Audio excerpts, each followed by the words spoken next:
Hello everyone. So today we are going to discuss about the drug safety and the pharmacovigilance. So this is the history of the drug safety. So as you can see, started from the 1848, Slided, then the 1893, 1906, 1936, and then 1938. The history has started from the 1848.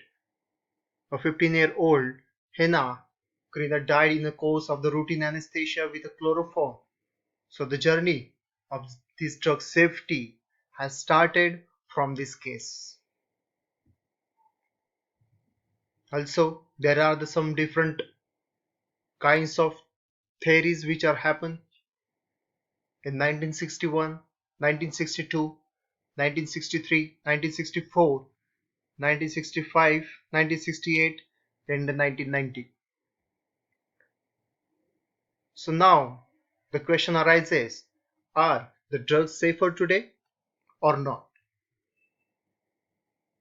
So obviously everyone will be surprised with the answer of these, are the drugs safer today or not?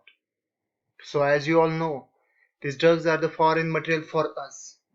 So obviously it has a good effect or whatever the expected effect, as well as the drugs are having some unexpected effects. So from this you can understand that drugs are safer or not. These are the different drugs which are withdrawn from the market because of the safety issues. For example, in 1998, terfenadine, which is withdrawn from the market. In the 1998, mibefradil, which is withdrawn due to the dangerous interactions with the other drugs. Rofloxacin in around 1998 to the 1999, it is withdrawn due to the risk of the liver failure. Also, troglitazone, which is withdrawn from the market due to the risk of the hepatotoxicity. Also, it is having the superseded by the pioglitazone and the rosiglitazone. This is the reason behind the troglitazone has been withdrawn from the market in the 2000. Then the cisapride, which is withdrawn in many countries due to the risk of the cardiac arrhythmias. Servivastine in 2001, withdrawn due to the risk of the rhabdomyolysis. Also the ropecoxib, it is withdrawn due to the risk of the myocardial infarction. These are the different drugs which are withdrawn from the market because of the safety issues, or we can call it as the risk issues. So as you all know that we are discussing about the drug safety and the pharmacovigilance. So the drug safety is nothing but no medicine is absolutely safe and all pose some magnitude of the safety and the health risk are there. Making sure that the medicines are the safe for their intended use. That means whatever the drug we are taking, that should give the expected result. It is an ongoing process that starts in the developmental stage and continues long after the medicine is in the market. The process is closely monitored by the manufacturers and the regulatory agencies.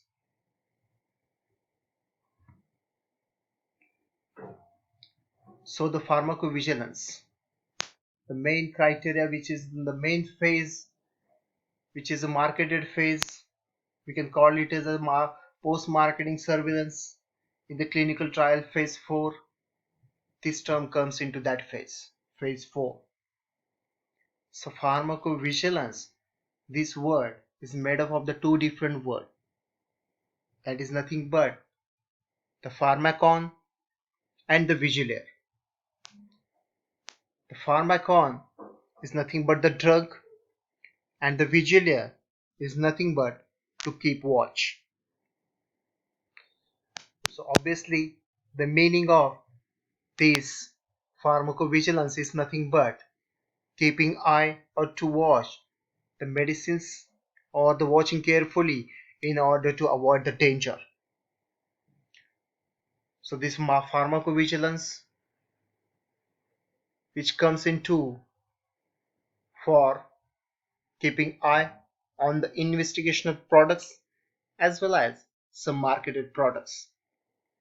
So during the developmental phase as well as the post-marketing phase, we have to check or to evaluate or we can keep eye on these drugs which are marketed.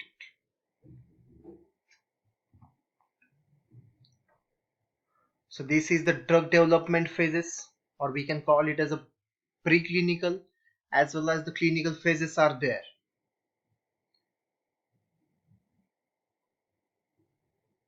Before going ahead, I want to explain you the actual definition of pharmacovigilance. So the pharmacovigilance is defined as it is the science or the activity which is related to the drug or the drug interactions. For example, adverse drug reaction or adverse event. This is the actual definition of the pharmacovigilance. So in case of a clinical trial, the preclinical testing. So from this chart you can understand in preclinical testing mainly focus on the laboratory and the animal studies. So different kinds of animals which are used in the laboratory level. For example, mice, rats, rabbits, monkeys. These are the animals which are used for the animal testing purpose. Then the purpose of this preclinical testing is nothing but to assess the safety and the biological activity.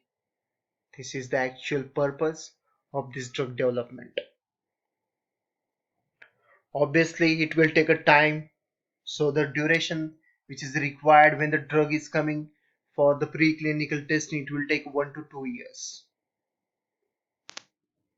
So after that, when the new drug is passed, it has to go through this preclinical testing, and after the filing the IND, that it goes for the clinical testing purpose or the clinical trials. So the first phase, as you all know, of this clinical trial, it comes within the 20 to 100 healthy volunteers. The purpose of this phase 1 trial is to determine the safety and the dosage of this drug. After the phase 1, it goes for the phase 2. So obviously, the volunteers or the count of these volunteers will be increased. So in phase 2, the volunteers are almost 100 to the 300. The main purpose of this phase 2 is to evaluate the effectiveness and the side effects. Then the phase 3. Obviously the patients will be the 1000 to the 3000. The purpose is to verify the effectiveness and to monitor the adverse long-term use of the medicine.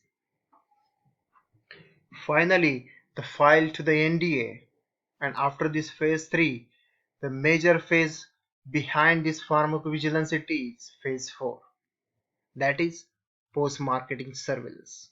So we will discuss the pharmacovigilance in brief one by one.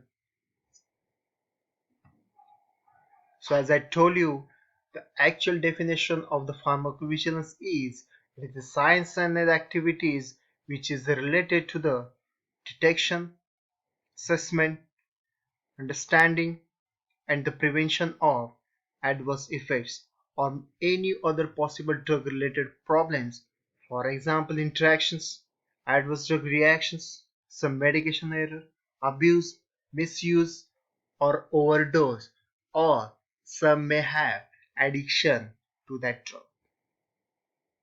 These whole points which are coming into the pharmacovigilance. pharmacovigilance.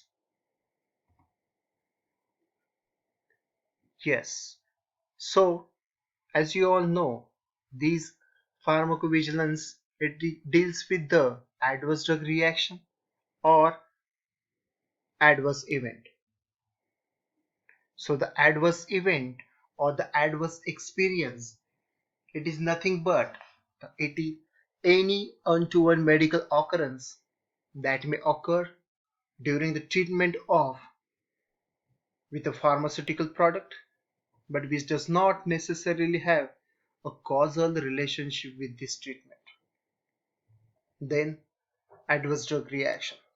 It is a response to a drug which is a noxious and unintended and which occurs at a dosage normally used in a man for the prophylaxis, diagnosis, or therapy of a disease, or for the modification of a physiological function in the human body. So obviously, in case of an adverse event, there may or may not be a causal relationship with the pharmaceutical product or with the treatment. But in case of adverse drug reaction, it is 100% the causal relationship with the treatment or with the pharmaceutical product. So from that you can understand the main adverse event, it comes under with the adverse drug reaction. So adverse drug reaction, it is a part of the adverse event. So there are the different types or the different definitions of this drug safety. So the serious adverse event, it is associated with the death. It may be life-threatening, results in the hospitalization, or prolongs the existing hospitalization, persistence of the significant disability or the incapacity, congenital anomaly or the birth defect, medically significant disability, then the SUSAR, serious, unexpected, suspected adverse drug reaction. So this will be the serious one also, not included in the product code safety data sheet, suspected link to the drug. What will be the difference between the serious or the severe? The term severe is often used to describe the intensity or the severity of specific event, as in a mild, moderate, or severe pain. The event itself, however, may be of a relatively minor medical significance, such as a severe headache. This is not the same as a serious, which is based on the patient or the event, outcome, or action criteria usually associated with the events that pose a threat to a patient's life or the function. So this is the main signal or this is the main area of the pharmacovigilance. These kind of questions may ask during the interview. Safety signal. So safety signal, it is the information on a possible causal relationship between an adverse event and a drug. The relationship being unknown or incompletely documented previously. So this safety signal detected or generated during the pharmacovigilance, usually more than a single report is required to generate a signal. Depending upon the seriousness of the event and the quality of the information.